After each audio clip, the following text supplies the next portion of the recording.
Xa que collín isto do apego evitativo, e tamén acabei de fiar, collo unhas notas que teño aquí de hai tempo.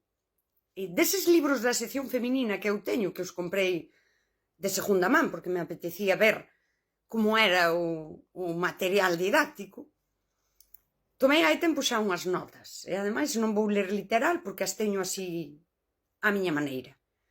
Daquela é manual anos 60, en España, versus reels e demais cousas doxe sobre a cultura do apego evitativo.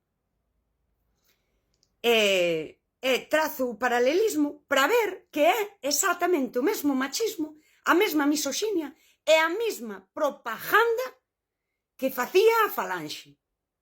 Pero agora con linguaxe clínica. Mira, a exixencia de silencio ás mulleres, vale? Manual dos anos 60. Non o molestes cos teus problemas, ben cansado do traballo. Cultura do apego evitativo, un reel do montón. Non lle reclames nada, nin lle fales de sentimentos, e se o notas canso, sí? Moito menos, porque podes activar a súa ferida de rexeitamento e fuxirá. E nos anos 60 igual tamén se dicías, joder, vai a día, marchaba a probar, e volvía, sabes? Volvía para cando xa ti, xa se che pasou, e dis, bueno, pero non me vai escoitar, exactamente igual que o xico do apego evitativo. A responsabilidade do ambiente, do anos 60, manual da sección feminina. Nos libros, vamos, estaba. A túa obriga é facer da casa un paraíso de paz. Cultura do apego evitativo, reel do montón. Tes que regular o teu propio sistema nervioso para que el non se sinta presionado. Tes que crear un paraíso de paz a xustificación da ausencia. Manual dos anos 60. Se sae pola noite ou se non quere falar, non fagas preguntas. Precisa relaxarse. Cultura do apego evitativo. Se desaparece, fai lei do xeo e ghosting. Ou se afasta, non preguntes. Respecta o seu espazo de desactivación da ferida. É a súa estrategia de afrontamento. El marchou, pero vais a autorregular, non preguntes. Nos anos 60 era o mesmo. Se non quere falar, estate calada. Anos 60 a muller, servidora silenciosa, un complemento útil. Hoxe en día, cultura do apego evitativo, a muller é unha terapeuta non paja. Ten que ir aí sobre cascas de ovos, non? Para o da regulación emocional. Unha servidora silenciosa que está dispoñible. Para min funciona igual, tiña aquí varias notas, non? Antes, ademais, por exemplo, se o home se enfadaba, marchaba a probar, ia ao club, era infiel, cousas destas, non? Eu é que son de ambientes máis barateiros, non? Se liaba ca secretaria, e así, porque xa estaba no cine, non? A culpa era da muller. Porque igual non era suficientemente, sabes, sumisa, joder. É suficientemente atractiva, porque na sección feminina o que pasa que hoxe é xa tan habitual o do físico, sabes, que xa te tens que modificar toda para que lle gustes, porque, sabes, non sei. E hoxe, ese home evitativo, se pecha en banda, se foxe, desaparece, diránche que reclamaches desde a ansiedade. Sabes? O sea, a ti non plantexaches ben as cousas desde a ansiedade. ou non sabes xestionar os tempos del, que chegou canso de traballar e non sei que. E pois ti falaches, el desapareciu 3 días. E despois apareciu. Como o home de antes, iba ao bar e despois volvía. Xa lle pasará. E cando volvía, ela xa calaba. Porque, joder, xa o dicían os manuais da época, da boa muller. E hoxe os manuais da época tamén o din. Tía, ao final activaches a ferida. Pero cando volva, tens que facer isto. E isto é non reclamar. Pero el marchou porque ti reclamaches desde a ansiedade, non sabes xestionar os tempos del. Antes era un tipo de sumisión, sabes? Mais a veces, que ademais é moi cruel, porque eu creo que era máis fácil de nomear.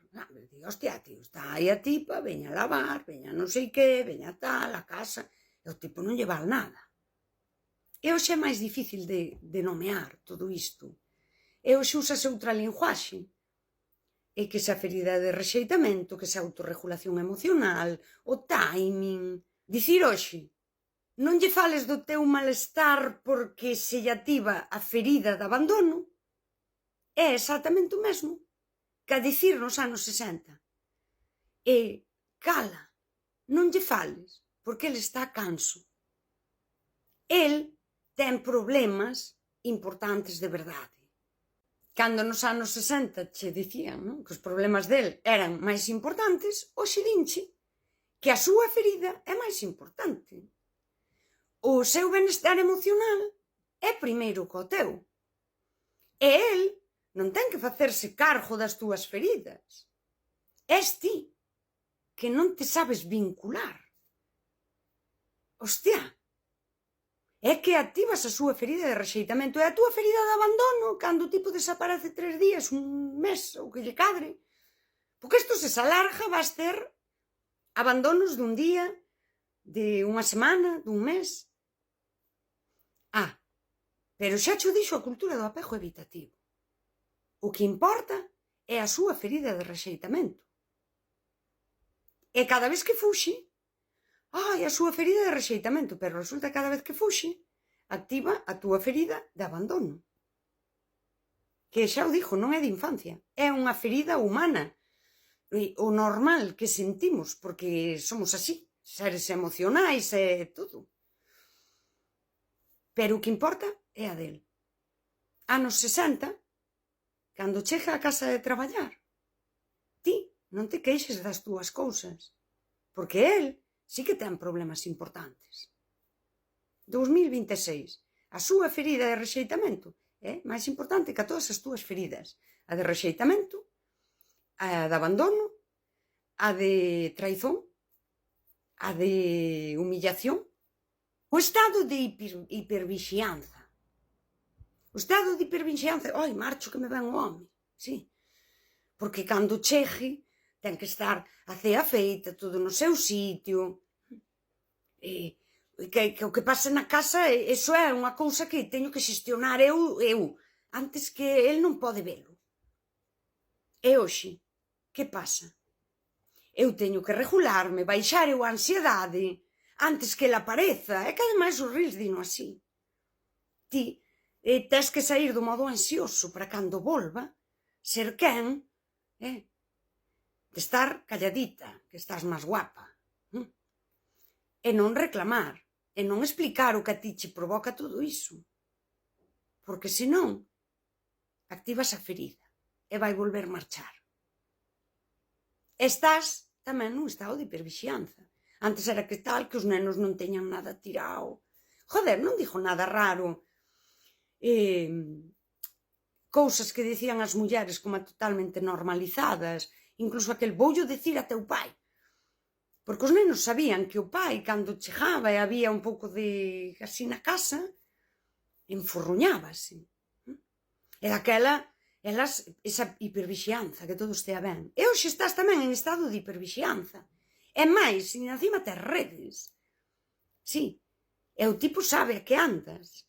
E que se note que ti estás relaxada.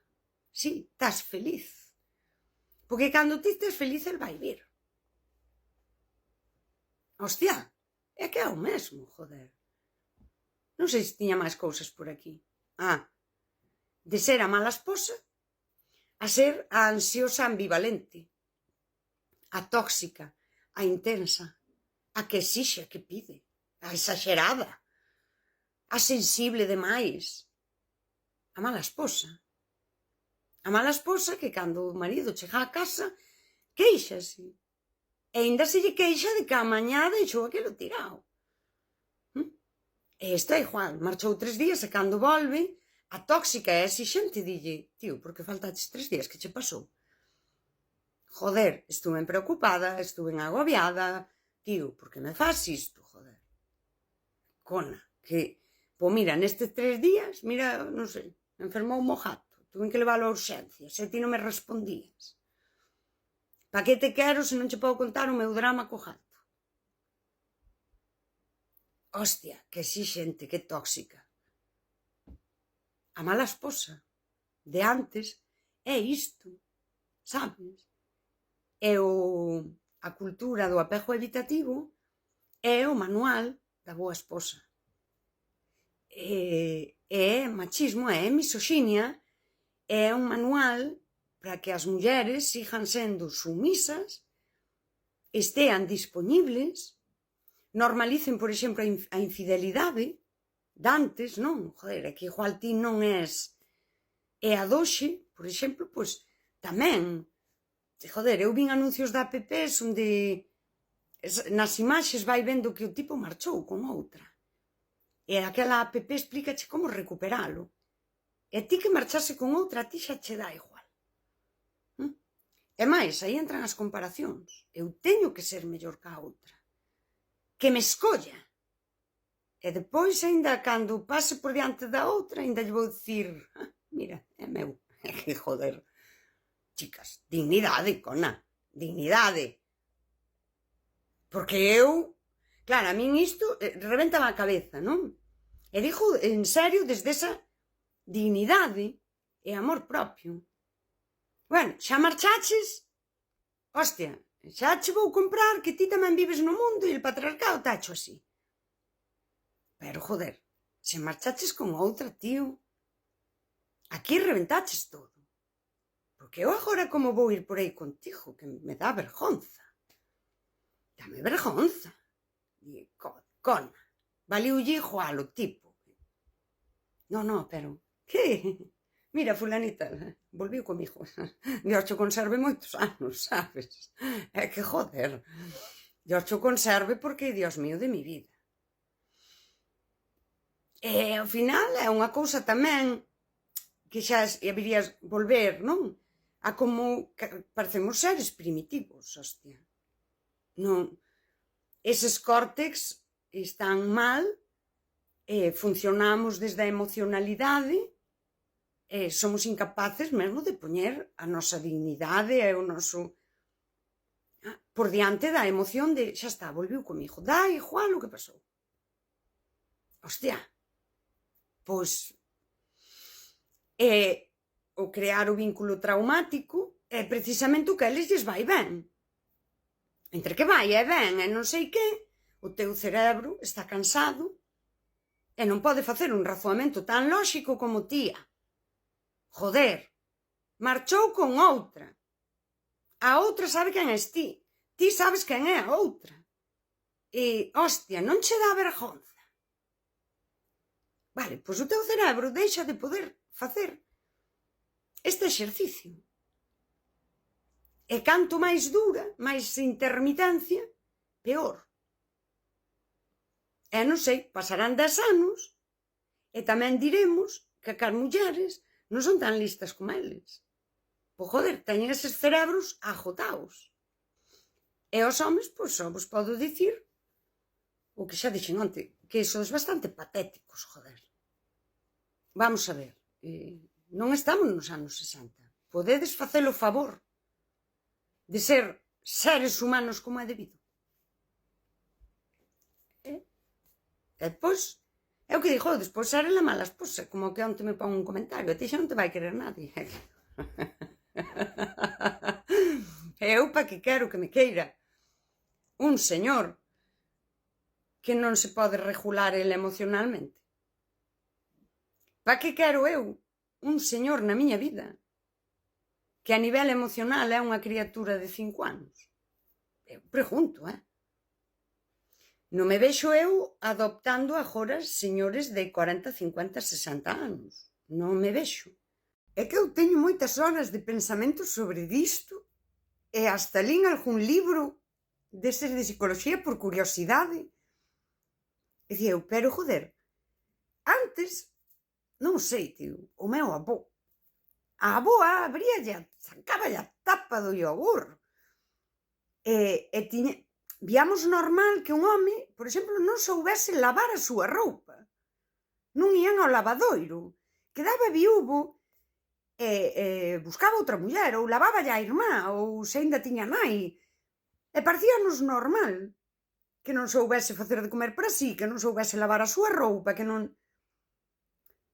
E isto, o manual da boa esposa fomentaba isto, que eran en realidade como criaturas pequenas. Precisaban unha persoa para andar limpos, joder. Limpos e alimentados. Era o normal. E era iso. Se quedaba viúvo un solteirón, pois tiña unha irmá ou tiña...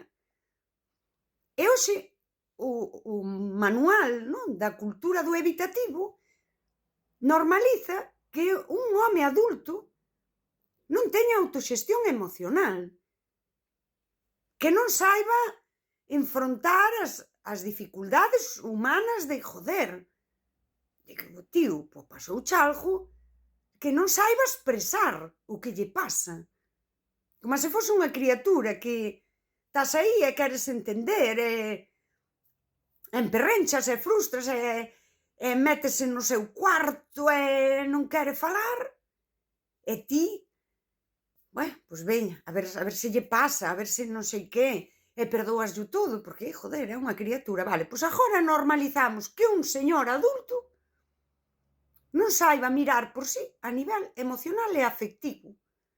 Exactamente igual que antes se normalizou que non soubesen nin andar aseados. Vale, pois hoxe, un home do montón e destes non sabe asear as súas ideas. O sea, non ten unha capacidade de vivir con hixiene emocional. E daquela ti tes que andar a acoller a merda toda que deixa tirada. Eu, comigo non contedes. E despois chega eso de ter por aí as amigas, porque, joder, cando lle falle a oficial ou a el lle así un tal, alguén tenlle que lavar a mierda e a miseria. Eu, hai lavanderías, sí? Centro de psicoloxía. É aí onde tes que ir lavar, Juan Manuel, que eu teño abondo con lavalo. É que é incrible. É como se fose unha cousa moi evolucionada. Pero é que é unha involución como non saber lavar o teu calzoncillo, chaval. Espabila.